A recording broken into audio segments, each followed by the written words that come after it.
ಮಾಜಿ ಪ್ರಧಾನಿ H D ದೇವೇಗೌಡರ ಧರ್ಮಪತ್ನಿ ಚೆನ್ನಮ್ಮರವರು ಈಗಾಗಲೇ ವಿಧಿವಶರಾಗಿರ್ತಕ್ಕಂಥದ್ದು. ಆ ಹಿನ್ನೆಲೆಯಲ್ಲಿ ಈಗಾಗಲೇ ವೈಎಸ್ವಿ ದತ್ತರವರು ಸ್ಥಳ ಪರಿಶೀಲನೆಗೆ ಬಂದಿದ್ದಾರೆ.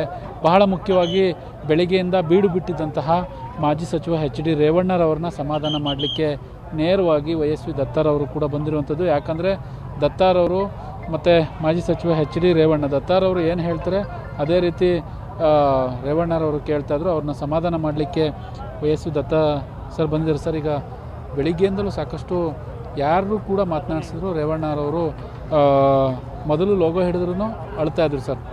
ಈಗ ನೀವು ಬಂದಿದ್ದೀರಿ ಸರ್, ಏನು ಹೇಳಲಿಕ್ಕೆ ಬಯಸ್ತೀರಿ ಸರ್? ಈಗ ಬಂದು ಬೆಳಗಿನಿಂದಲೂ ಯಾರ ಹತ್ರನೂ ಮಾತಾಡಿತ್ತಿಲ್ಲ, ಒಂದೇ ಸಮನೆ ಅಳ್ತಿದ್ದ ಅಂತ ಇಲ್ಲೆಲ್ಲರೂ ಹೇಳಿದರು. ನಾವು ಬಂದವನೇ ಮಾಡಿದ ಮೊಟ್ಟ ಮೊದಲ ಕೆಲಸ ಅಂದರೆ ಅವನಿಗೆ ಧೈರ್ಯ ತುಂಬೋ ಕೆಲಸ. ಅಷ್ಟು ಅವನು ಹಚ್ಕೊಂಡ್ಬಿಟ್ಟಿದ್ದ. ನಾನೀಗ 1 ಗಂಟೆ ಅವನ ಸಮಾಧಾನ ಮಾಡೋಕ್ಕೆ ಹೆಣಗಾಡಬೇಕಾಯ್ತು. ಇಲ್ಲ ಬಿಡು ಬಿಡು ಅಂಥೇಳಿ. ಇಲ್ಲಿಷ್ಟೆಲ್ಲ ಕೊನೆಯ ಹೊತ್ತಿನ ಕೆಲಸಗಳು ನಡೀಬೇಕಾಗಿದೆ, ಜವಾಬ್ದಾರಿ ಹೊತ್ಕೊಂಡಿದ್ದಾರೆ. ಇದೆಲ್ಲ ನಡೀತಿದ್ದಾಗ ಅಧೈರ್ಯಗಟ್ಟಿದ್ದ ಧೈರ್ಯ ತುಂಬೋ ಕೆಲಸ ಮಾಡಿದೆ. ನಿಜ ತಾಯಿನ ಕಳ್ಕೊಂಡಿದ್ದಾನೆ. ನಮಗೂ ಕೂಡ ನಮ್ಮ ತಾಯಿ ಕಳ್ಕೊಂಡು ಅನುಭವ ಆಗಿದೆ. ಹಾಗಾಗಿ ಧೈರ್ಯ ತುಂಬಿದ್ದೀನಿ. ನಮ್ಮನ್ನು ತಾಯಿ ಕಾಪಾಡಬೇಕು, ಆಕೆ ಆಶೀರ್ವಾದ ಬೇಕು. ಸರ್, ಇನ್ನೊಂದು ಹೇಳ್ತಾಯಿದ್ರು, ದೇವೇಗೌಡರನ್ನ ಮಾತನಾಡಿಸ್ಲಿಕ್ಕೆ ಆಗಲಿಲ್ಲ ಅಂದರೆ ಚೆನ್ನಮ್ಮನವರ ಮುಖಾಂತರ ಮಾತನಾಡಿಸ್ತಾಯಿದ್ರು. ಅಂದರೆ ಬಂದವ್ರಿಗೆ ಎಲ್ಲರಿಗೂ ಕೂಡ ಕಾಣ್ತಾರೆ. ನಾನು ಅದನ್ನು ಹೇಳಿದೆ, ದೇವೇಗೌಡರು ಕಂಟಿನ್ಯೂಸ್ ಈ ಕ್ಷೇತ್ರ ನಾವು ಇಲ್ಲಿ ನಿಂತಿದ್ದೀವಲ್ಲ, ಈ ನೆಲ, ಈ ಕ್ಷೇತ್ರದಿಂದ ದೇವೇಗೌಡರು 62, 67, 78, 83, 85 6 ಸಲ ಗೆದ್ದವರು ಈ ಕ್ಷೇತ್ರದಿಂದ. ಒಬ್ಬನ ಜನ ಕಂಟಿನ್ಯೂಸ್ ಆಗಿ 6 ಸಲ ಗೆಲ್ಲಿಸ್ತಾರೆ ಅಂದರೆ ಹುಡುಗಾಟಲ್ಲ. ಅಲ್ಲಿ ಕಾರಣ ಗೌಡ್ರಲ್ಲ, ಗೌಡ್ರ ಹೆಂಡತಿ ಚೆನ್ನಮ್ಮನವರು.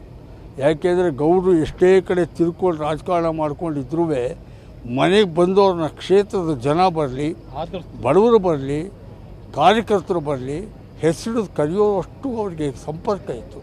ನೀನು ಹಳೆಕೋಟೆಯನ್ನಲ್ವೇ, ಮೊಸಳೆ ಹೊಸಳ್ಳಿಯನ್ನಲ್ವೇ ಕರೆಯೋರು. ಊಟದ ಟೈಮ್ ಆದರೆ ಊಟ ಮಾಡ್ಕೊಂಡು ಹೋಗೋನವರು. ಬಸ್ ಚಾರ್ಜ್ ಇದೆಯೇ ಹಳ್ಳಿಗೆ ಹೋಗೋಕ್ಕೆ ಅಂತ ಕೇಳೋರು. ಕಷ್ಟ ಸುಖ ವಿಚಾರಿಸೋರು. ಆಮೇಲೆ ಅವರು ಗಂಡನಿಗೆ ಹೇಳಬೇಕಾಗಿದ್ದೇನಾದ್ರು ಕೆಲಸ ಕಾರ್ಯ ಅಂದರೆ ಅದನ್ನು ಗುರ್ತಾಕೊಂಡು ಇಟ್ಕೊಂಡು ರಾತ್ರಿ ಗಂಡನ ಜೊತೆ ಊಟ ಮಾಡಬೇಕಾದ್ರೆ ಇಂಥ ಹಳ್ಳಿಯವ್ರು ಇಂಥವ್ರು ಬಂದಿದ್ದರು ಅಂತ ಗೌಡ್ರು ಗಮನಿಸ್ತಾರವರು. ಅದರಿಂದಲೇ ಗೌಡ್ರಿಗೆ ಒಂಥರ ಅವ್ಯಕ್ತ ಶಕ್ತಿ ಆಕೆ. ಇದಿಷ್ಟು ವೈಎಸ್ವಿ ದತ್ತರವರು ಕೂಡ ಹೇಳುವಂಥ ಮಾತು. ಮುಖ್ಯವಾಗಿ ದೇವೇಗೌಡರಿಗೆ ಸಾಕಷ್ಟು ಶಕ್ತಿಯನ್ನು ತುಂಬಿದ್ರು. ಜೊತೆಗೆ ಎಲ್ಲೂ ಕೂಡ ಒಂದು ಇವತ್ತಿನ ಕಾಲಘಟ್ಟದಲ್ಲಿ ಕೇವಲ ಒಬ್ಬ ಗ್ರಾಮ ಪಂಚಾಯಿತಿ ಅಧ್ಯಕ್ಷರ ಮಡದಿಯನ್ನು ಮಾತನಾಡಿಸ್ಲಿಕ್ಕಾಗಲ್ಲ. ಆದರೆ ದೇವೇಗೌಡರ ಪತ್ನಿಯವ್ರದ್ದು ಎಲ್ಲೂ ಕೂಡ ಹೆಸರು ಇನ್ವಿಟೇಷನ್ನಲ್ಲಿ ಇರ್ತಾ ಇಲ್ಲ. ಆ ರೀತಿಯಾದಂತಹ ಸಾತ್ವಿಕ ಬದುಕನ್ನು ಅವರು ಅಳವಡಿಸ್ಕೊಂಡಿದ್ರು ಅನ್ನುವ ಮಾತುಗಳನ್ನ ಈಗಾಗಲೇ TV5ಗೆ ಹೇಳಿರುವಂಥದ್ದು. ಕ್ಯಾಮ್ರಾ ಪರ್ಸನ್ ಕಿಶೋರ್ ಜೊತೆ ಪ್ರಕಾಶ್, TV5, ಹರದನಹಳ್ಳಿ.